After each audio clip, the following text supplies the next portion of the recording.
Who Killed My Father? Written by Maddy Degala.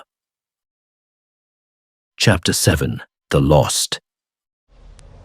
The police station was with the complete attendance of duty officers, complainants, criminals, and suspects behind the bars. Every law controller was busy with their allocated work. One was hearing the version of a complainant and typing the same in the computer. Few stood at the entrance of the station, while few were busy with the discussions regarding the pending cases. The investigating officer and his right hand, Chari, were discussing inside the cabin about the procedures to be followed for Siri to present her in the court. Siri was in the lockup room along with other lady lawbreakers. She sat at the corner of the room with knees near to her head. Tears were rolling down her cheeks with no hope of the future. Karthik walked into the current place of her girlfriend, asked one of the constables for investigating officer availability. The constable guided him to the cabin. "Hi, sir," Karthik interrupted Chari and the officer. Karthik was looking completely lost. The body language and the tone was in contrast to earlier encounters with officers. "Need to talk to Siri. Can I please?" asked Karthik. By looking at the posture of Karthik, the officer gave a nod. Chari, who was beside him, guided Karthik to Siri.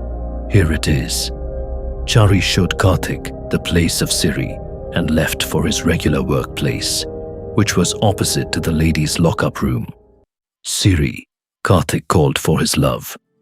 On hearing the voice of her love, Siri raised from the dark corner, stepped a few feet towards him, and suddenly stopped, turned back with all the grief she couldn't bear. "Why are you doing this, Siri?" asked Karthik. Siri stood still, ignoring the words of Karthik, but listening to his heartful voice. She wanted to hear the voice of Karthik as long as possible. But Karthik continued his best to talk with her. "My heart says you are innocent, and I trust it. I trust our love. I trust you. Did you do this just because the police were framing me? If so, you are a fool. When we did nothing wrong, why should we fear?" Siri was still looking at the walls of the room, but her cellmates were listening to Karthik, as if they were watching a love story on the silver screen.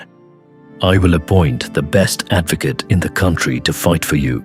I want you back with me," Karthik continued. "I'm not afraid of anyone, Karthik.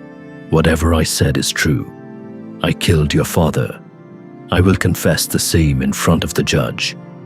It is a waste of time and money to appoint an advocate for me. I hope this will be our last meeting," said Siri. Karthik was broken into pieces inside. His heart was feeling too heavy with the words of his love. Tears were filling his eyes. Slowly stepped back and walked towards the exit.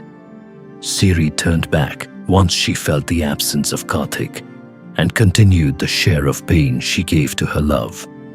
Chari, who listened to the lovers' conversation, became emotional too, wiped his eyes. The cellmates of Siri were also emotional and tried to console her. Siri was convicted for 14 years by the court. The hours of life were passing. The days were not leaving the pain of lovers. Karthik was completely devastated by his grief at the loss of his girlfriend. Routined his booze all day and all night, with no proper sleep.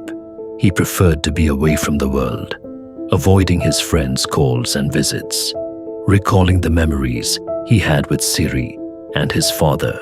He was like an abandoned child in his own house.